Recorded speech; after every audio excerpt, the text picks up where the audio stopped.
You start mine. Ma'am. Mom. Mom. How about your mom? No.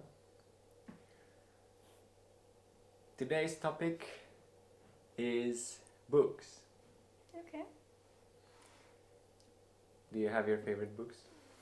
My favorite books. I am a fan of Shakespeare. So I had the collection the collection of his books are my favorite one because I was reading them for a long time. So which ones are the best?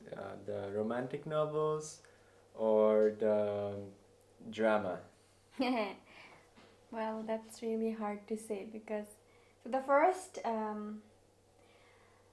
first writing I have ever read of Shakespeare was Pericles, the Prince of Tyre. Oh, okay. So that is probably comedy, not drama. So should I tell you the story of that? You can tell me the story. Yeah. So this is the story of one girl. She was a princess, and so you can say that from the name, that Pericles, the Prince of Tyre. So Pericles is the guy who was Prince of Tyre, and probably Pericles is the one that was betrayed by his family, and he was. Okay, let me rewind. Probably I'm not saying it right, maybe. So it's kind of like the stories that they got lost in the middle of the sea when they were going somewhere, and then they ended up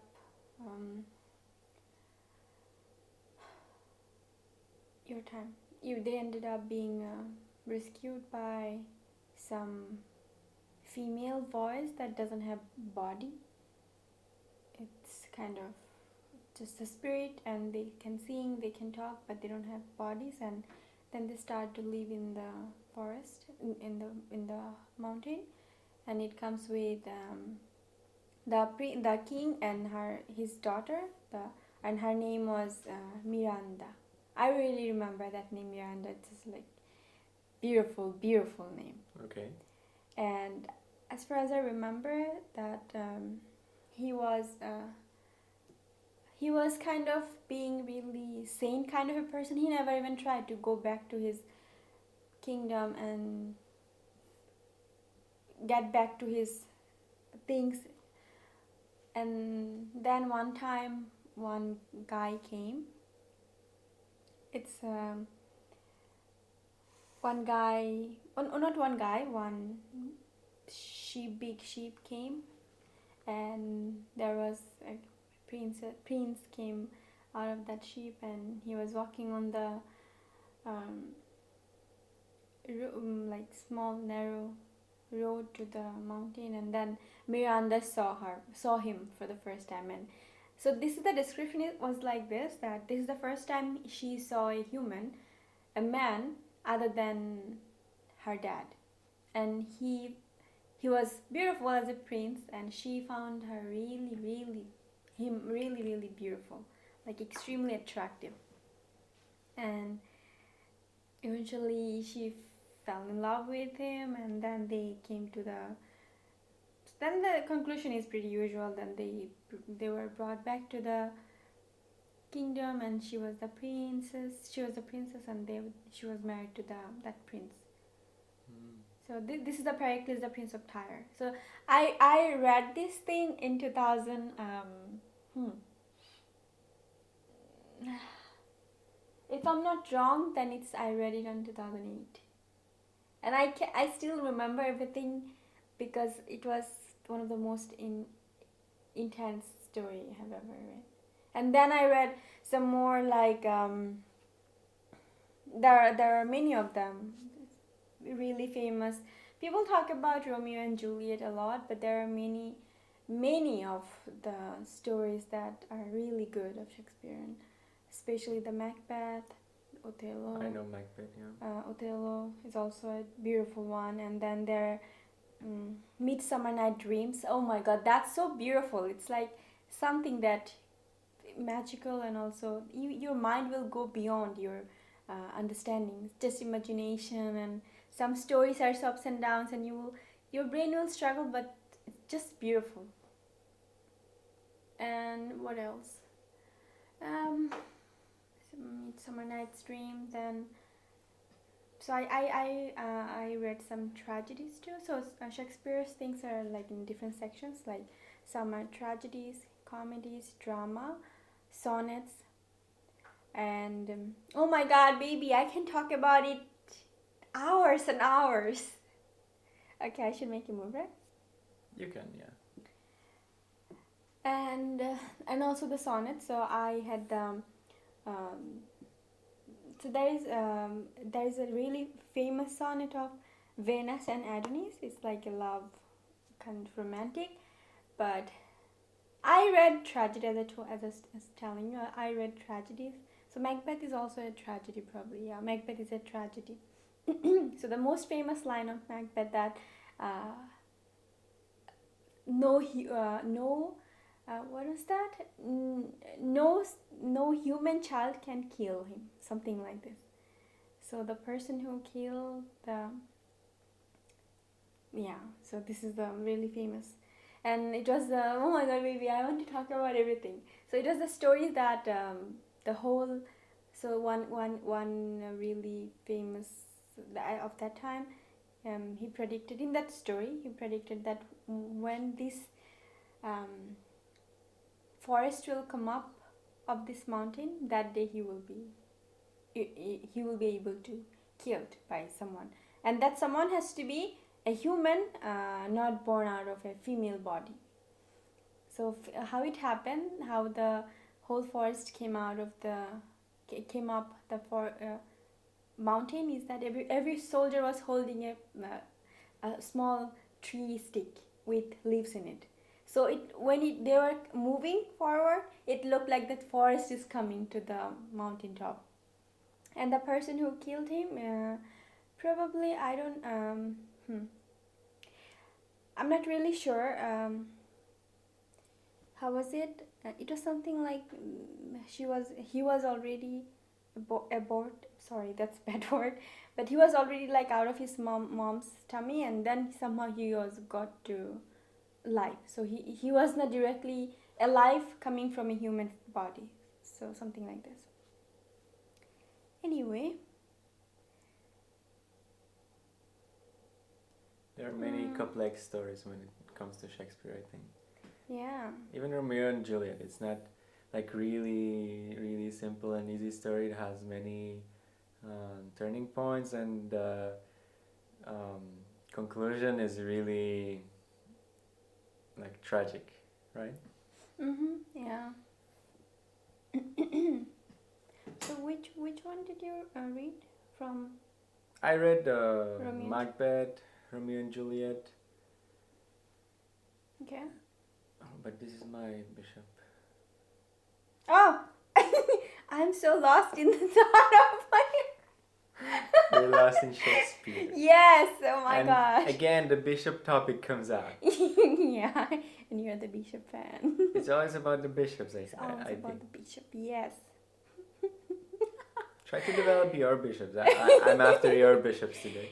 Maybe where I am, I'm so lost in the Shakespeare. Okay. Okay, so let me tell you about my favorite books. Yeah. So I don't really like the tragedy, that style of the literature. When I was younger, I really liked fantasy and sci-fi books. So when I was really little, I was introduced to Dune. I remember I gave it a shot after I watched a video of one of the YouTubers I was following, and he made a like some random video about one book, and he said that Dune is really a book that someone recommended him, and he never knew about it before, and he found it really fascinating. So my story is the same. So I found it out by this YouTuber, and then I started binge reading the whole series. Mm-hmm. And I found the story really fascinating. So I was 14 back then. Mm-hmm. And then I was reading some fantasy books. So my favorite one was The Sword of Truth. It was like Mm-hmm. 11 books franchise. Mm-hmm. I think then there were some more, like um, out of the canon. Yeah, Canon? yeah, yeah. How do you call it? Can Like the main franchise. how to say? Yeah, Yeah, let's something. say Let's say something. something. So I read the main books, and I found it really fascinating that I was reading a book that is. So the book that was the shortest was like probably 300. No, sorry, 600 pages, and the longest one was 1,200. I remember, and I really enjoyed spending my days reading the books, Mm-hmm. and the story was really fascinating. The story is about Richard and Kaylin. Mm-hmm. So the main character is the Richard, who finds out that um, he's the ancestor of some really powerful um, wizard, and that he has a fate to fulfill and save the whole world. So I really like this kind of stories, like um, when there is some character that is uh, not really standing out that much, but he finds himself in a storyline that makes him the main character in Mm-hmm. charge of the course of the whole um, planet, or like some land. Mm-hmm. So I really liked reading about it. It's about the pure love, pure story, and the pure love in the times of really dirty times. So I really liked it. And yeah, since then I read some books about history, about some events that happened. I remember I read a book about that female pilot. I think her name was Lindbergh, and it was really cool. I really enjoy reading books about some cool and inspiring people. Mm-hmm. And um, yeah, these days I don't read that much, but I hope that it can change. Maybe we can read some book or some Shakespeare. What do you think? I would love to share these things. Shakespeare has a beautiful impact on my life because this is the first time I got to. So I read some other books like. Have you heard about the name? Oh my gosh, what is his name? Frankenstein? Frankenstein. Yeah. Okay. So, who was this Percy Shelley? Mary Shelley, yeah. So, Mary Shelley was the writer of the book, and so basically, she was writing this book out of one event of her real life that she. So, when you pass the electricity through a dead frog, how its body moves like shake, shake. So it's about some experiments. It's about some experiment, but no, it's about some experiment from this frog. But it was the inspiration for this movie, and she literally put these things in a way that its human body is being alive, and then it's turning into some. So it's kind of like fictional thing. It's inspired by the real life thing from the frog experiment, but she turned into something more human. Like in a society, a human is being dead, and then some experiment is being done on him, and then he's getting into the life, and again he's turning into something else. So I read this one, and also there are many of them. I think we need to take another episode for this book because I have many stories to tell you. So but this Shakespeare, this is the one that I got completely introduced to this this kind of fiction and this kind of writings and stuff. And also at the same time I got to know about the society, like English society, the not English specifically, the Western society, and have a look of that time. And of course some of these stories are kind of really sad, because the sonnet I read about, so there are two really famous sonnet of Shakespeare is the Venus and Adonis and the Rape of Lucrece. So my personal favorite is that the Rape of Lucrece, a story of a female who was being abused by some of her guests.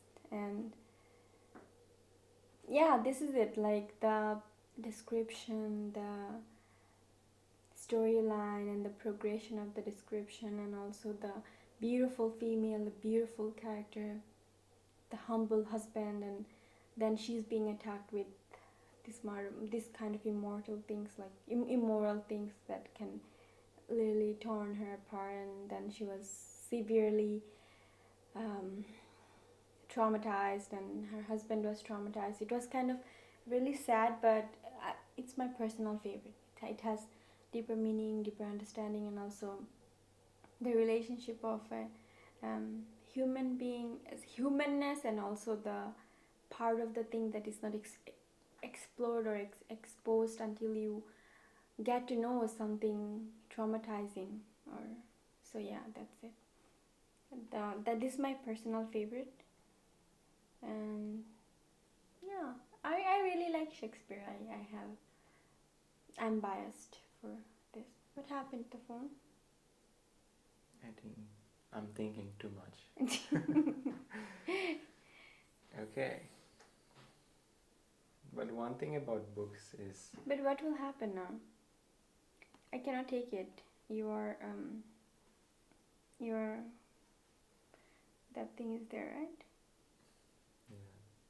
So I can only go there, but I cannot go there. Okay, the game is over. So, one thing about books that I really like is that until you read a book, you don't really know how it feels. You're completely transformed to some world that is so different to the one that we are living in. And your imagination is taking the control.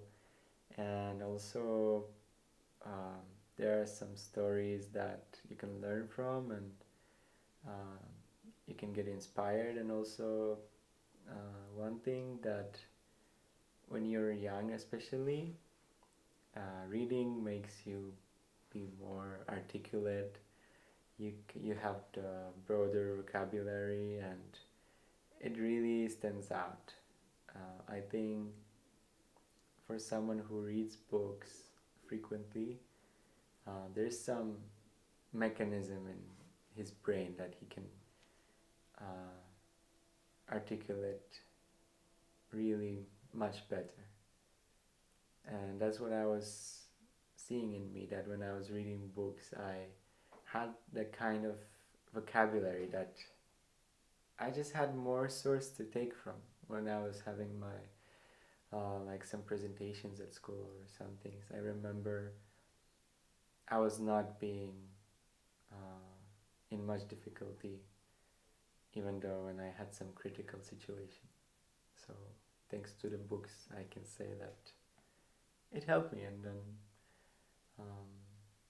I think it also creates you as a human.